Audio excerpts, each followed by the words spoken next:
श्री शिवाय नमस्तुभ्यम। नमस्ते साथियों, कैसे हैं आप सब? आशा है आप प्रभु की दया से, भगवान भोलेनाथ की कृपा से स्वस्थ हैं, सुरक्षित हैं। हम भगवान शिव जी के मंदिर में अक्सर जाते हैं। सोमवार तो जाते ही हैं, इसके अतिरिक्त रोज भी जाते हैं।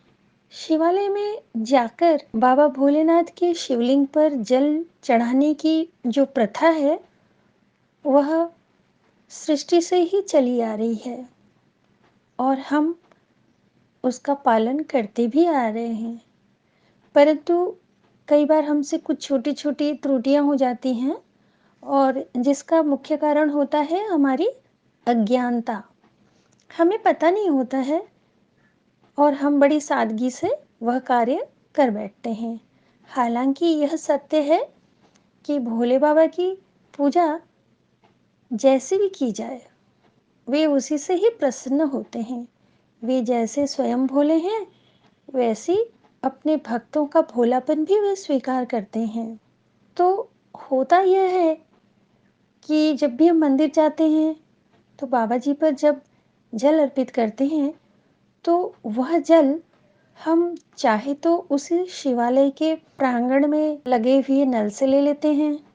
कभी उस प्रांगण में अगर कोई छोटी सी तालाब हो तो उससे ले लेते हैं, या फिर मंदिर में रखे हुए किसी पात्र से ही लोटे में जल भरकर बाबा को अर्पित कर लेते हैं। दरअसल इसे हम बड़ी सादगी से करते हैं, परंतु ऐसा नहीं करना चाहिए। जो भी जल हम अर्पित कर रहे हैं, उस जल को हम अपने घर के जल से ले जाएं। अर्थात जल हम अपने घर से ही भरकर पात्र में ले जाएं और शिवालय में जाकर शिवलिंग पर उस जल को अर्पित करें। इस बात का ख्याल रखना चाहिए। तो इस प्रकार से यदि जल समर्पित किया जाता है, जो कि हमारे घर का ही है, तो हमारी मनोकामना भी पूर्ण होती है।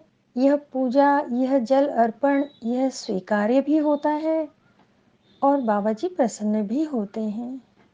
अतः इस बात का हमेशा ख्याल रखना चाहिए। आशा करती हूँ आप लोगों को यह विषय अच्छी लगी होगी। तो कृपया, यदि आप मेरे चैनल में नए आए हैं, तो सब्सक्राइब कर दीजिए और बेल आइकन को टैप कर दीजिए। कृपया लाइक भी कर दीजिए और अपने परिचितों में शेयर भी कर दीजिए, ताकि उन्हें भी गुरु जी के बताए हुए इस विषय की जानकारी प्राप्त हो। तो बस आज इतना ही। आप सबको मेरा प्रणाम।